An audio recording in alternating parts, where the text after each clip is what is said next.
exortações. Geralmente se ouve que há entre vós fornicação tal, porém ainda entre os gentios, como é haver que abuse da mulher de seu pai, estáis inchados, nem ao menos vos desiste por não ter sido dentre vós tirado quem cometeu tal ação. Eu, na verdade, ainda que ausente no corpo, mas presente no espírito, já determinei, como se estivesse presente e o que tal ato praticou. Em nome de nosso Senhor Jesus Cristo, juntos vós e o meu espírito, pelo poder de nosso Senhor Jesus Cristo. Seja entregue a Satanás para a destruição da carne, para que o espírito seja salvo no dia do Senhor Jesus. Não é pela vossa jactância. Não sabeis que um pouco de fermento faz levedar toda a massa? Alimpai-vos, pois, do fermento velho, para que sejais uma nova massa, assim como estáis sem fermento, porque Cristo, nossa Páscoa, foi sacrificado por nós. Pelo que façamos festa, não com o fermento velho, nem com o fermento da maldade e da malícia, mas com os asmos da sinceridade e da verdade. Já por carta vos tenho escrito, que não vos associeis com os que se prostituem. Isto não quer dizer absolutamente com os devassos deste mundo, ou com os avarentos, ou com os roubadores, ou com os idólatras, porque então vos seria necessário sair do mundo. Mas agora vos escrevi que não vos associeis com aquele que, dizendo ser irmão, for devasso, ou avarento, ou idólatra, ou maldizente, ou beberrão, ou roubador, com tal nem ainda comais. Por quê? E tenho eu em julgar também os que estão de fora? Não julgai vós os que estão dentro, mas Deus julga os que estão de fora, tirai, pois, dentre vós a esse iníquo até aqui. Amém.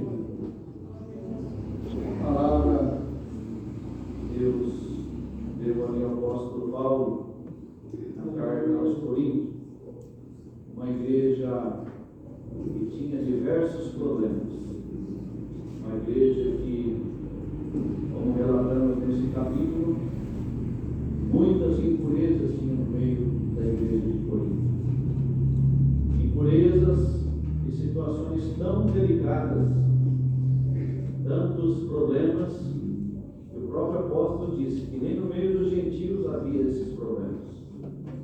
Problemas de grave relações íntimas, problemas de relacionamentos, problemas ali entre os próprios irmãos, contenda entre os irmãos.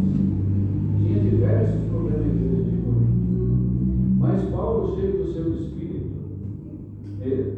Paulo, cheio do Espírito Santo, escreveu essa carta, porque tudo que o homem faz no oculto, e que ele pensa que fica debaixo do telhado das quatro paredes, esse é o pensamento do homem.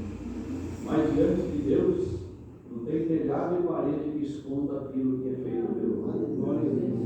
Deus que nós servimos, ele atravessa estações, ele atravessa países, e ele entra no mais secreto, que é o íntimo do coração do homem e da mulher.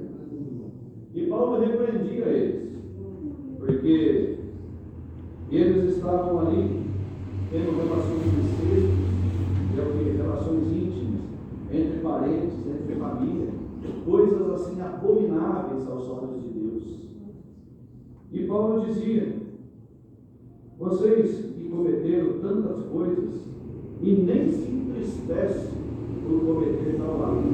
Ou seja, eles viram aquilo e para eles estava tudo em festa, para eles estava tudo normal, como se não tivesse, se Deus fosse assim, um Deus que pudesse brincar com ele o tempo inteiro. Peca hoje, de noite perdoa, peca amanhã, no outro dia perdoa também. Ainda que esse Deus é cheio de misericórdia, mas a diferença, a grande diferença, é que o homem não consegue medir a sinceridade do homem, mas Deus conhece no milímetro qual é a sinceridade do homem e da mulher. Ainda quando ele erra e se arrepende, Deus sabe se o arrependimento dele é da boca ou se é do coração. Quando ele cai numa tentação e vem depois o arrependimento, a meditação dele e aquilo a comunhão dele entre o homem e a mulher, ele pode até chegar a se justificar para o homem, mas diante de Deus precisa ter uma sinceridade plena, porque diante de Deus não se esconde nada, diante de Deus não tem nada que fica escondido. E Paulo dizia: na verdade, ainda que eu esteja ausente no corpo, ou seja, Paulo não estava lá. Paulo, salvo engano, nessa época que estava na igreja de Éfeso, mas ele ouviu tudo o que estava acontecendo na igreja de Corinto e escreveu a carta e disse para eles: olha, eu não estou no corpo, mas em espírito eu estou aí juntinho de vocês. Ou seja, não adianta vocês pensar: Paulo não está aqui, não tem ministro, não tem nada, mas o Espírito de Deus está junto de vocês. E é isso que o homem e a mulher precisam entender. Ainda que não tenha ninguém olhando pelos atos que são reprovados diante de Deus, tem um Espírito que vela e olha de dia e de noite.